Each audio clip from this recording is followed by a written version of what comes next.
témoigner de l'état de nos routes au Québec. Et il faut l'avouer, dans un état lamentable. Ben, en Pologne, ce n'est pas vraiment mieux. Ça brasse pas mal là. On est rentré dans un petit village, là. Ça paraît moins parce qu'on va moins vite, mais aussitôt qu'on va sortir, ben, le camion en avant de nous, il va sauter pas mal. Puis souvent, sur des routes comme ça, ben, il y a un signe ici, là. C'est marqué qu'il y a des ornières sur une distance de 6,5 km. Ben, souvent, là, c'est plus que ça, 20-30 km. Puis ça, c'est une route nationale. C'est pas que je veux dire de mauvaises choses sur la Pologne, là, mais c'est assez spécial. Si on sort dans les autres pays, ce n'est pas vraiment mieux. Sur les autoroutes, oui, c'est mieux. Vous voyez, c'est incroyable. Sur les autoroutes, c'est mieux, mais les autoroutes sont la plupart du temps payantes, donc sont bien entretenues. En France, par exemple, si on sort sur les routes nationales, il y a des bouts qui sont bons, puis il y a des bouts qui sont moins bons. Fait que, c'est ça. Garder la maîtrise de son poids lourd là, sur une route comme ça, c'est pas toujours évident. Puis bien souvent, on va rencontrer justement des véhicules qui roulent pas vite, puis qui ralentissent tout le monde. Puis la route est étroite, là, puis il n'y a pas toujours de la place pour dépasser. C'est ça la réalité des routes nationales en Europe. Puis c'est partout pareil, hein. Aussitôt qu'on sort du système autoroutier en Europe, là, c'est comme ça. Puis il y a beaucoup de compagnies qui veulent sauver les frais, puis pas payer les autoroutes, puis ils nous obligent à prendre les routes nationales. C'est très souvent le cas. Puis si tu prends l'autoroute payante, ben, tu payes la différence comme chauffeur. Fait que c'est pas si rose que ça. Puis en Europe, on passe souvent dans des petits villages comme ça, sur des routes nationales. C'est très, très, très particulier parce qu'on voit vraiment comment la vie se déroule dans les petites villes. Aux États-Unis aussi, au Canada aussi, mais je sais pas, ici c'est vraiment plus étroit, tout est plus étroit en Europe.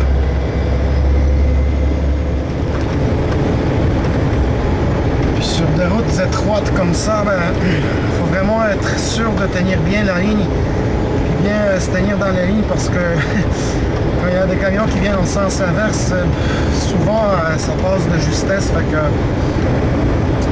les miroirs, là, ça peut être très facile pour les perdre. Ici, on a de la chance, la surface n'est pas si pire que ça.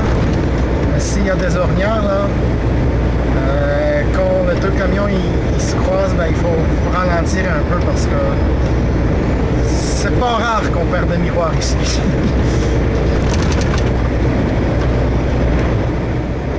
J'y trouve une certaine forme de plaisir à conduire sur des routes comme ça.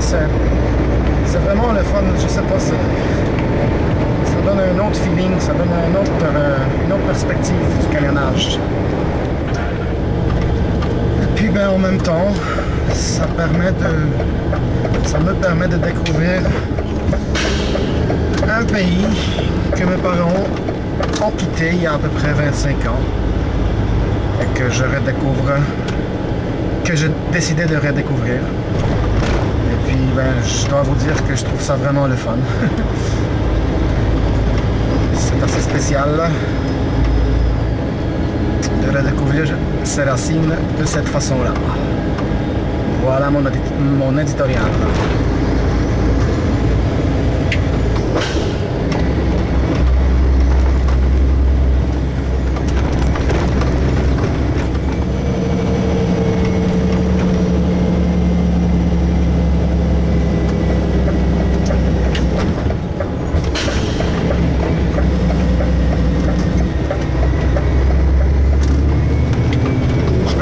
Comment un truck américain se comporterait dans des situations étroites comme ça là. Je suis pas sûr qu'on passerait partout.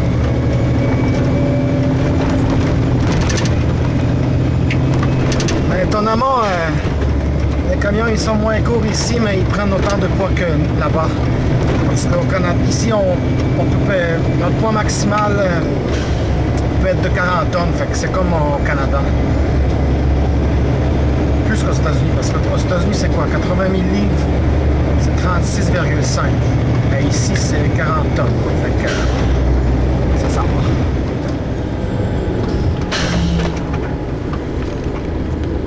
Une autre chose à laquelle il faut s'habituer en Europe, c'est le grand nombre de ronds-points. C'est pas que c'est difficile au début, lorsqu'on y fait face, on se demande quelle sortie prendre pour prendre la direction qu'on veut prendre. C'est à peu près ça, mais c'est pas si compliqué que ça. C'est juste que au début ça peut être un peu déstabilisant. Une fois qu'on est habitué, c'est assez bien indiqué. Comme vous pouvez le voir, il y a beaucoup plus de monde dans la petite ville ici, dans la rue. C'est dû au fait que le monde serve moins des autos. Certainement l'auto envahit la ville ici comme partout ailleurs, mais quand même il y a beaucoup plus de monde à pied, étant donné que les villes sont plus petites. Et tout est à proximité.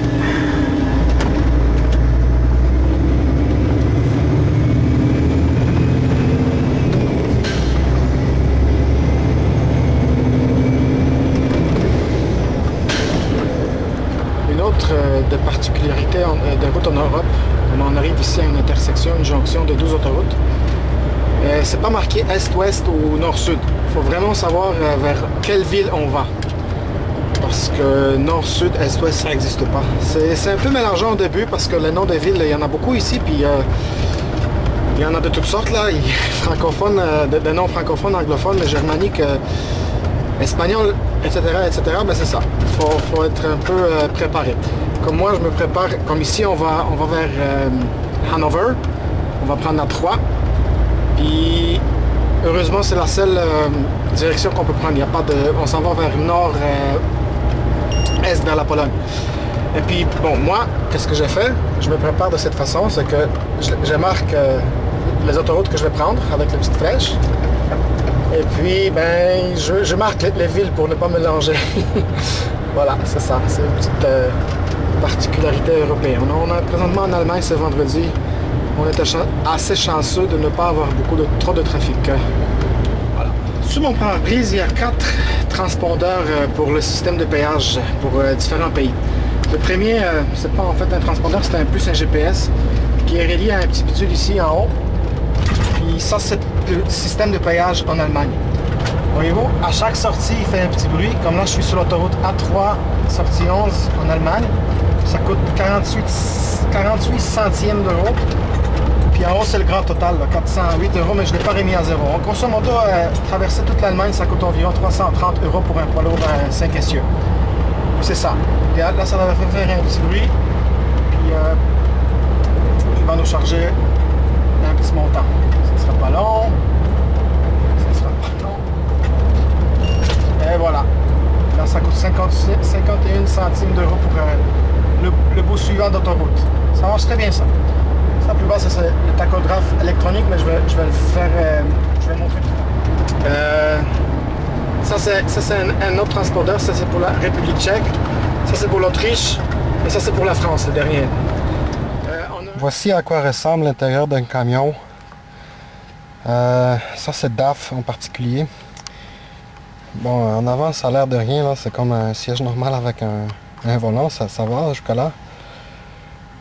Là, je suis en train de faire une pause 45 heures la fin de semaine obligatoire. Donc l'intérieur, c'est pas mal pareil, là, le devant. Ici, c'est ma cuisine. Et puis ça, c'est ce qui est en arrière des sièges. Il n'y a pas grand espace comme espace pour vivre. Voilà, c'est tout ce que j'ai. Ben, en bas, j'ai mon frigo. Ici, voilà. Ici, j'ai un autre espace de rangement.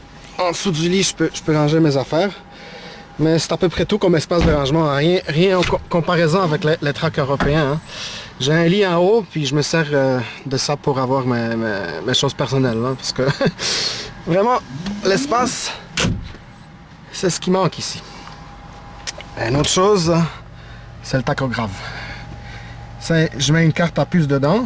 Pareil comme une carte de crédit avec une carte à puce, puis il enregistre tout ce que je fais pendant lorsque je conduis. Voyez-vous, maintenant, je suis depuis 37 heures, je suis arrêté. Et puis, ben, d'ici 8 heures, ben, je vais être correct. Ma pause de 45 heures en fin de semaine va être faite. 69 heures 40 minutes, ça c'est l'heure que je conduis pendant les 2 semaines précédentes. Je peux aller jusqu'à 90, donc je suis légal. Puis ça, le 3h20, c'est le dernier bout de chemin que je viens de conduire vendredi soir.